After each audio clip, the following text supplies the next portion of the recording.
Vamos fazer uma leitura então? 2 Reis, capítulo 5, apenas o verso 1.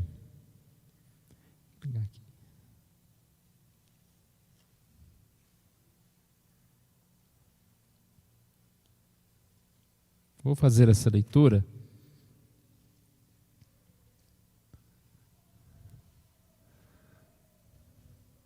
Segunda Reis, capítulo 5, versículo 1. Naamã, comandante do exército do rei da Síria, era grande homem diante do Senhor, do seu Senhor, e de muito conceito, porque por ele o Senhor dera vitória à Síria. Era ele herói da guerra, porém leproso. Vamos orar mais uma vez. Obrigado, Senhor, nós agradecemos a Ti, porque o Senhor Deus tem cuidado de nós, e nós podemos mais uma vez nos reunir para aprendermos, estudarmos a Tua palavra, Deus. Fale conosco, nos abençoe neste momento, ó Pai, que nós possamos, diante do Senhor, ó Pai, crescer em sabedoria, e assim também, ó Deus, crescer em confiança, entregando mais e mais as nossas vidas nas Tuas mãos. Oramos em nome de Jesus. Amém. Cremos em um Deus provedor. Nós falamos a semana passada que o ponto central da doutrina da providência é a ênfase do governo de Deus sobre o universo. Ele governa sua criação com absoluta soberania e autoridade. Cremos num Deus provedor, ou seja, nós sabemos que tudo vem de Deus, nós sabemos que o poder de Deus é suficiente para nos sustentar a cada momento, em cada situação. E mais do que isso, Deus cuidar de nós significa que Deus está dirigindo a nossa vida, na maior parte do tempo sem nós nem percebermos, mas cada acontecimento tem um propósito diante de Deus. Alguns nós vamos conhecendo aí no decorrer da história, outros Deus vai nos explicar quando chegarmos lá nos céus. Romanos 8:28 diz que sabemos que todas as coisas cooperam para o bem daqueles que amam a Deus, daqueles que são chamados segundo o seu propósito.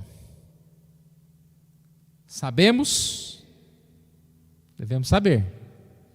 O que é que nós sabemos? Que todas as coisas cooperam para o bem. Todas as coisas, as boas e as ruins, cooperam para o bem daqueles que amam a Deus. Para o bem, o que seria este bem? O bem não é apenas vida boa, não é apenas para que a gente se dê bem. O bem está relacionado a algo além. Nós devemos ampliar a nossa visão. Quando Deus trabalha na vida de uma pessoa, o fim principal é a glória dele. Todas as coisas que acontecem na nossa vida, para o nosso bem também, para a nossa alegria também, mas tem um ampliar dessa visão, que é para que a obra de Deus, para que os planos de Deus sejam executados na terra.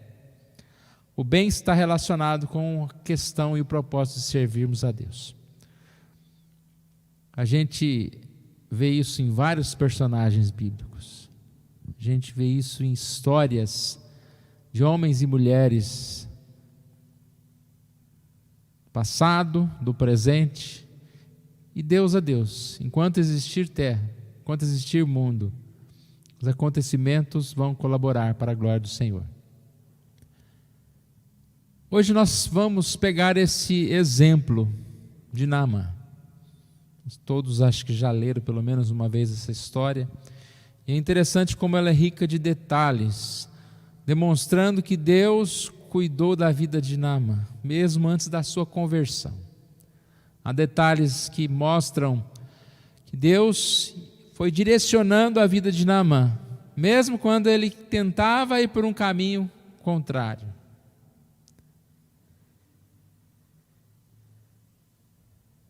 Versículo 1, Naamã, comandante do exército do rei da Síria, um homem importante. Ele era grande homem diante do seu senhor, do rei da Síria, de muito conceito, e aqui no mesmo versículo ainda diz por que ele tinha esse grande conceito. Porque o Senhor lhe dera vitória à Síria, por meio dele. Olha o Senhor aqui, quem deu a vitória? Foi Naamã como comandante, mas o Senhor dera a vitória à Síria, sobre os assírios. A gente percebe então que algo especial tinha que acontecer na vida de Naamã. É curioso que no Novo Testamento, Elias é citado 29 vezes. Sabe quantas vezes Eliseu é citado no Novo Testamento? Apenas uma vez. Está lá em Lucas 4, 27. E diz o seguinte: havia também muitos leprosos em Israel nos dias do profeta Eliseu, e nenhum deles foi purificado, senão Naamã, o sírio. O Senhor está falando, Jesus está falando aqui, não podemos nos delongar muito, mas ele está falando aqui a uma sinagoga. Ele chega e fala, passagem de Isaías: o Espírito do Senhor está sobre mim. E aquelas pessoas não entenderam, começaram a, de certa forma, desprezá-lo. E aí ele fala que não existe profeta em sua casa, que ele estava sendo desprezado. E ele dá dois exemplos. Um é da viúva de Serapta, que lá fala que existiam muitas viúvas, mas Deus enviou Elias a essa viúva. E depois fala, existiam muitos leprosos, mas Deus enviou Eliseu a Naamã. Qual é essa citação? Existiam muitos leprosos de Israel, e Deus vai curar um leproso gentil, que não era do seu povo. E eles ficaram muito bravos, né? Que Jesus, que história é essa? E o texto aqui na continuação diz que eles expulsaram da cidade, levaram-no ao cimo do monte sobre o qual estava edificada, para de lá o precipitarem abaixo. Olha, queriam jogar Jesus num precipício, mas não era a hora. O texto diz: Jesus, porém, passando por entre eles, retirou-se. Então percebe, a vida de Naamã, nós já falamos que ele era um homem que tinha uma grande reputação de um guerreiro. Deixa eu voltar aqui para o nosso texto. Ele era o segundo, o mais importante, depois do rei. Tinha grande prestígio, porque o Senhor lhe dera a vitória. E agora a gente vai estudar que o Senhor vai dar a cura da lepra.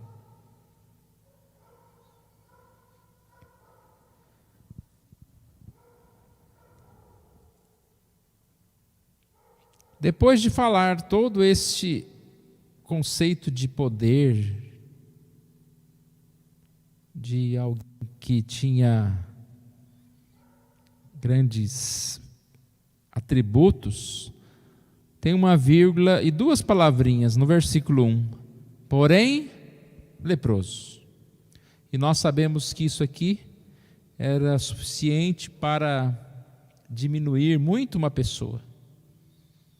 E ele sofria com essa enfermidade. Naamã precisava do Senhor. E o Senhor vai usar uma menina, que curiosamente o próprio Senhor permitiu que ele a levasse cativa.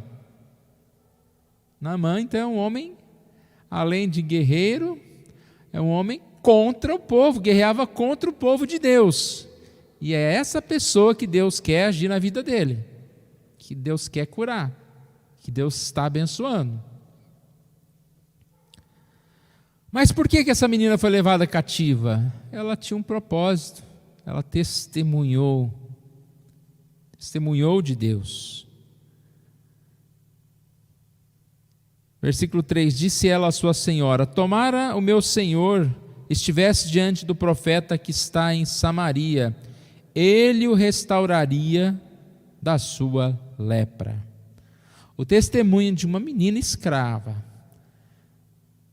foi tão forte que incomodou a mulher de Naamã e que assim incomodou o rei, para que ele tomasse uma posição. Então eu vou atrás dessa cura, vou atrás desse profeta, vou atrás desse país que vai trazer a cura para mim. Eu não vou ler toda a passagem, a gente vai contando aqui a história para não ficar muito demorado, mas o que acontece então é que Naamã precisava da autorização lá do comandante do exército, e ele pega então essa autorização, que era uma carta, porque você imagina um comandante chegando num país inimigo, eles iriam poder pensar que estava querendo se levantar uma guerra, né? Então ele foi com uma autorização, com uma carta, já especificando o que ele queria. Só que ele vai no lugar certo, que era buscar a cura lá, em Israel, só que da forma errada.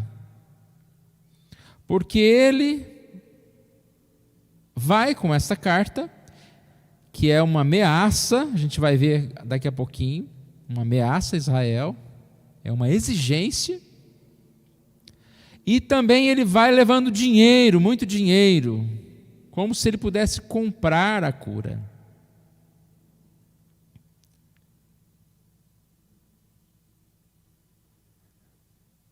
E a gente percebe então que chegando lá, o rei recebe essa carta. Olha o que dizia a carta: logo em chegando a ti esta carta, saberás que eu te enviei Naamã meu servo para que o cures da lepra. Ou seja, um rei, comandante de um exército, exigindo que o outro rei, comandante do exército, curasse Naamã.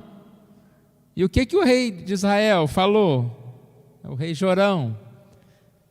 O que ele está pensando? Ele está pensando que eu sou Deus? Rasgou as suas vestes. É algo incomum, demonstrando grande desespero. Pronto, agora vai se levantar uma guerra. Em momento algum ele pensou que aquilo ali poderia ser uma hora de testemunhar o poder de Deus a outras nações, um pedido de alguém por uma cura. Mas Eliseu, de alguma forma, ouviu e diz que Eliseu, conversando com o rei, disse: deixe-o vir a mim, e saberá que há profeta em Israel. Você percebe que a atitude de Eliseu já é diferente. Eliseu vê aquele momento como uma oportunidade de curar um homem muito importante de uma outra nação, e ele voltar curado. Só que ele sabia que Naamã precisava ser humilhado. Naamã não poderia ser recebido como ele imaginava. A cura não poderia acontecer como ele imaginava, mas da forma que Deus quisesse. Sabendo isso, então, o profeta Eliseu mandou um mensageiro dizendo para ele: vai, lava-te 7 vezes no rio de Jordão. Você vai ficar limpo. Acabei de dizer que Naamã imaginava diferente. Como Naamã imaginava? Naamã descreve aqui no versículo 11. Muito se indignou. Pensava eu que ele sairia a ter comigo, por-se-ia de pé, invocaria o nome do Senhor, seu Deus, moveria a mão sobre o lugar da lepra e restauraria o leproso. Ele já saiu lá da terra dele com uma ideia totalmente pronta. Eu vou entregar uma carta e eu vou entregar muito dinheiro, eles vão ficar muito felizes com a minha visita. Esse profeta vai vir colocar a mão aqui na minha lepra e eu sou curado. É assim que tem que ser. Uma pausinha aqui, irmãos. O que a gente faz em relação à nossa vida com Deus? Não é mais ou menos assim? O Senhor vai agir na minha vida, vai acontecer assim no primeiro dia, no outro assim. O Senhor vai curar dessa forma. Eu vou fazer isso para o Senhor. Eu vou na igreja. Eu vou estudar a sua palavra. E o Senhor vai fazer isso. Eu vou entregar o meu dízimo. Mas quando Deus move um pouquinho a mão para o lado e fala: não, você tem que fazer isso, ou vai acontecer isso com a sua vida antes, a gente já não gosta muito.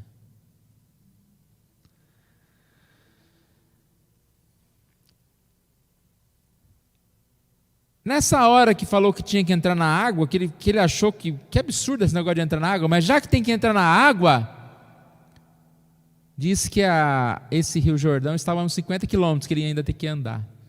E tinha esses rios aqui que ele fala, né? Abana, Farfar, olha que chique, até o nome é chique, né? Que ficava a 160 quilômetros, um pouquinho mais longe. Ele fala: bom, já que tem que ser água, então que eu vá para um rio mais bonito, mais chique. E lá, nas águas limpas, eu posso ser curado. Mas o poder não estava na água. O poder não estava no nome do rio. Ele ficou muito bravo também por não ter sido recebido pelo profeta.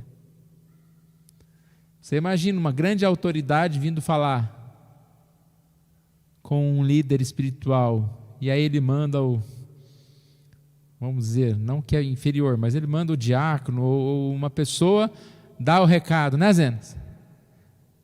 Mas que história é essa? Pastor não recebe a gente? Esse profeta se acha melhor? Infelizmente o que acontece é o contrário disso. A gente vai ver aqui as atitudes de Eliseu, né? São atitudes abençoadoras. Mas muitos pastores, se chegar um irmãozinho simplesinho, manda o Zenas, né, Zenas? Mas se chegar o vice-prefeito, alguém mais importante, não, pode deixar, Zenas, que eu cuido, pode mandar lá para a minha casa, né? Muitos são assim.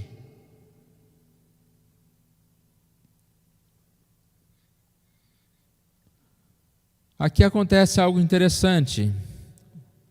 Deus está agindo na vida de Naamã. Deus quer que Naamã seja curado. Deus vai curar a vida dele, só que do jeito dele. Deus coloca então pessoas para aconselhá-lo. Versículo 13 diz que chegaram a eles os seus oficiais e lhe disseram: meu pai, se te houvesse dito o profeta alguma coisa difícil, acaso não farias? Quanto mais, já que apenas te disse: lava-te e ficarás limpo. Na hora da cura, a gente apela, né, para qualquer coisa. Não é muito difícil? Vamos lá. E ele desceu e mergulhou, e a carne ficou limpa como de uma criança. Sumiu a lepra. Sumiu a lepra. Aqui a gente vê a conversão de Naamã. Versículo 15 diz que ele recebe isso como uma prova, como a ação de Deus na vida dele. Eis que agora reconheço que em toda a terra não há Deus, senão em Israel. Agora, pois, peço-te, aceites um presente de teu servo. O versículo 15, voltou ao homem de Deus, ou seja, ele saiu lá do rio, curado, ao invés de ir embora para casa, falar com seus familiares, mostrar para o seu povo, voltou ao homem de Deus, foi lá no Eliseu. Dessa vez o Eliseu o recebeu.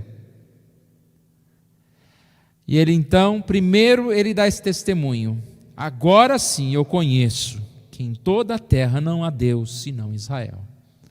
A alegria do profeta deve ter sido muito grande em ver um homem, um general não crente, um general contrário à palavra, contrário à verdade, estar demonstrando esse testemunho. Só que ele é um crente novo, ele ainda está com aquele monte de dinheiro lá, o que ele vai fazer com aquilo, né?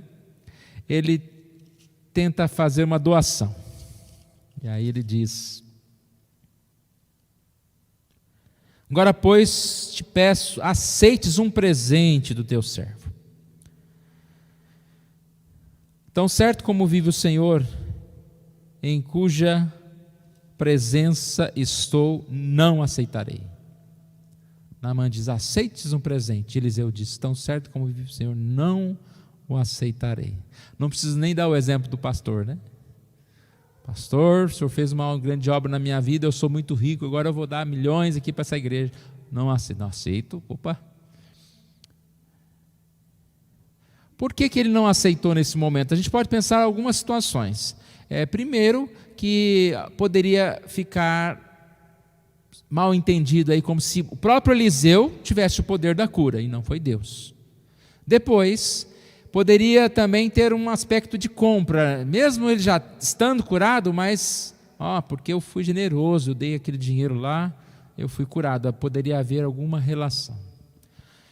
Eliseu queria que tudo fosse realmente realizado pela graça. Deus estava fazendo algo gracioso na vida daquele homem. Como é a nossa salvação? Aqui, mais do que a cura da lepra, mais do que a cura de uma doença, a representação é a cura de um homem. Naquele momento não poderia haver dinheiro, poderia haver uma oferta. E nós percebemos então que aí foi a primeira lição que Naamã teve. Agora Naamã fala duas coisas. Primeiro, ele pede uma carga de terra. É estranho, né? Eu quero levar uma carga de terra de 2 mulos. A terra naquele tempo, ela tinha um significado de que quando você saísse de um lugar, o Deus ficava lá na terra. Agora, alguém pode pensar, então Naamã está tendo uma atitude de idolatria, ele quer levar a terra como se a terra fosse santa. Não é bem isso. A ideia é que aquela terra seria um testemunho. Se você observar, ele já declarou que ele não acredita que Deus só está em Israel. Ele diz: eis que agora, no final do versículo 15, reconheço que em toda a terra não há Deus, senão em Israel. Agora, pois, te peço, aceites um presente. Então ele sabe que em toda a terra, o Deus de toda a terra é esse Deus.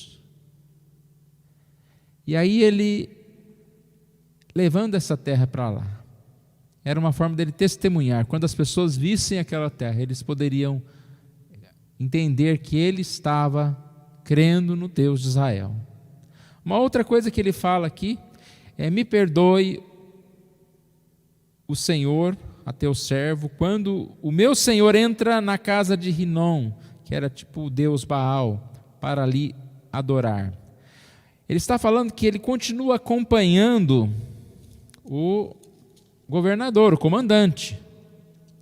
E ele, por ser companheiro, por ser alguém que era o segundo lá, ele estaria muitas vezes tendo que entrar nesse lugar de adoração. E aí ele está dizendo que ele mesmo estando ali, fisicamente, o seu coração não estaria. Ele fala: e ele se encosta na minha mão, e eu também me tenha de curvar-se na casa de Rimom, quando assim me prostrar na casa de Rimom, nisto perdoe o Senhor a teu servo. Ele iria se curvar de joelhos, mas não no coração. Aqui a gente percebe uma questão, né, de certa forma polêmica, que muitos trabalhadores frequentam lugares, têm que estar em lugares que pessoas não adoram a Deus, né? Você não consegue trabalhar só na igreja, mas aonde você estiver, você pode continuar com o seu coração devotado a Deus. Não há nenhuma reprimenda aqui, né, de Eliseu. O que Eliseu diz para ele? Vai em paz. Vai em paz. Vai em paz. Ou seja,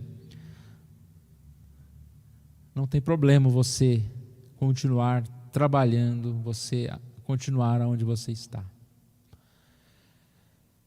Irmãos, essa passagem, como eu disse, ela é tão rica, fica até difícil da gente resumir, são detalhes importantes, mas eu queria falar algumas coisas para a gente concluir. Nós começamos dizendo que nós cremos num Deus provedor, que governa todas as coisas. A ideia de ampliar a visão que eu disse no início. Como é bom a gente poder ampliar a nossa visão em relação aos acontecimentos, em relação à nossa vida, em relação às curvas, em relação aos problemas, às bênçãos que acontecem. Como nós lemos também, todas as coisas cooperam para o bem daqueles que amam a Deus, e elas ocorrem segundo o propósito de Deus.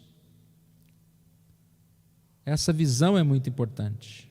Uma outra coisa é em relação à dependência total de Deus. Se nós falamos que nós cremos num Deus que é provedor, cremos na providência de Deus, nós devemos entender que Deus somente pode dar a cura. Isso a gente viu na boca do próprio rei Jorão, no rei de Israel.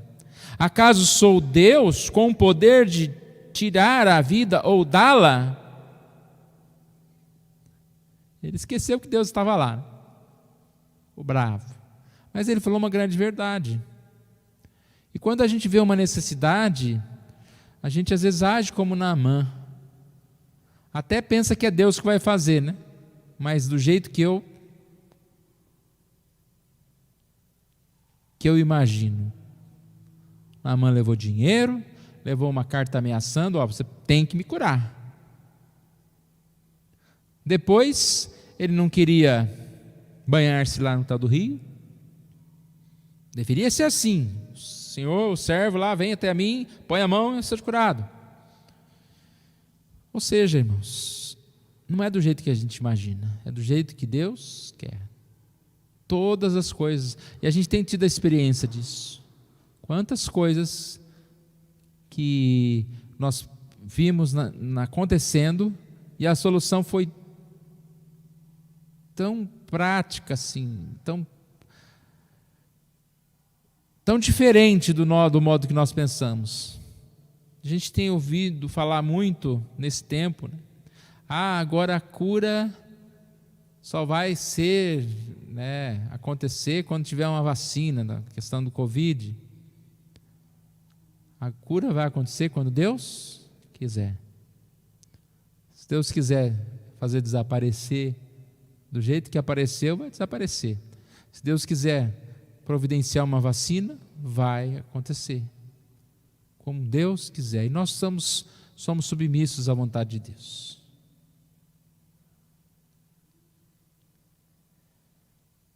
O mal não é resolvido pela nossa força, pelo nosso gosto, mas é conforme a vontade e os recursos de Deus. É certo que todas as coisas cooperam para o bem daqueles que amam a Deus. Às vezes até mesmo antes deles amarem a Deus. Uma coisa que eu quero falar aqui concluindo, é a indignação que eu disse no início lá, da sinagoga, do pessoal, tentando até jogar Jesus de um precipício. Porque como que pode ser isso? Naamã, um homem contrário a Deus, um homem que tem uma escrava do povo de Deus, etc, etc, etc. O único curado de lepra nos tempos de Eliseu. Às vezes a gente tem essa dificuldade de compreender a ação de Deus na vida de pessoas que chamamos assim, né, ruins. Deus, como que Deus pode perdoar um presidiário? Como que Deus pode vir com a sua graça sobre uma pessoa tão maldosa? Primeiro, isso já é um erro, né? Tão maldosa, será que tão pior do que nós? Mas tudo bem. Essa questão, ela é uma das mais levantadas por aqueles que pregam não acreditar na Bíblia. Quando você começa a conversar com alguém, a pessoa fala que não acredita na Bíblia, a primeira coisa que ela vai apontar é: fulano cometeu crime, a Bíblia fala dessas pessoas, de mortes e tal. Eu li uma passagem, um texto de um senhor chamado José da Silva, e ele diz: entre as grandes virtudes que tem o cristianismo, tem ele 2 graves erros. E aí ele fala: afirmar que nosso Pai Celeste condena às fornalhas do inferno muitos de seus filhos, e o ensino que afirma o perdão de pecados. Grandes pecadores têm que pagar por seus pecados. Olha que pensamento. A doutrina do inferno é duro de engolir, né? Onde já se viu um Deus bom mandar para o inferno? E depois ele fala: onde já se viu um Deus bom perdoar um criminoso? E ele cita o nome de vários criminosos. Tem que pagar. Não é isso que a gente ouve o povo falar? Tem que morrer. Mas como a gente responde? A gente responde como a vida de Naamã. Você imagina esse homem, um homem tão mau, sendo transformado. Qual grande é o testemunho dele ao voltar lá para a sua terra? Falar de Deus para a sua terra. Então, muitas vezes, Deus age na vida de muitos de nós, que antes éramos pecadores, para que nós possamos realmente testemunhar o Evangelho. Tem gente que mente testemunho? Tem pessoas aí, um artista qualquer lá, fala que se converteu e daqui a pouco está fazendo show aí e é mentira. Agora, quem somos nós para julgar esse ou aquele? A gente vai julgar pelos frutos. Mas que existe, sim existe. Até lembrei uma vez que teve uma novela que uma das mais vilãs lá da novela, no final ela se converte dentro da cadeia, né? E depois ela sai da cadeia, a gente fica naquela expectativa. Realmente ela demonstra que não era nada, que ela estava mentindo que era ela pastora ou evangélica, e depois matando as pessoas. Mas o testemunho tem sido muito maior, muito mais forte. Cremos no Deus que provê todas as coisas.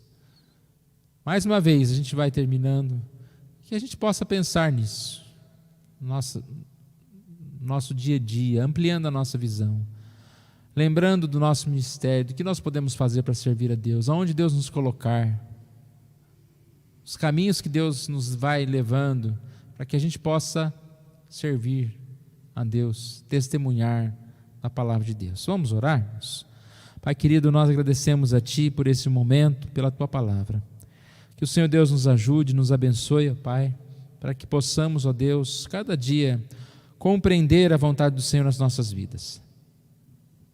Que as dificuldades que passamos, que os momentos ruins que passarmos, não seja para nós, ó Pai, motivo de desânimo e de não entender a Tua mão, o Teu cuidado, ó Pai, mas que seja um momento de confiança, sempre nessa certeza de que o Senhor Deus cuida de nós. Obrigado, ó Pai, por esse testemunho.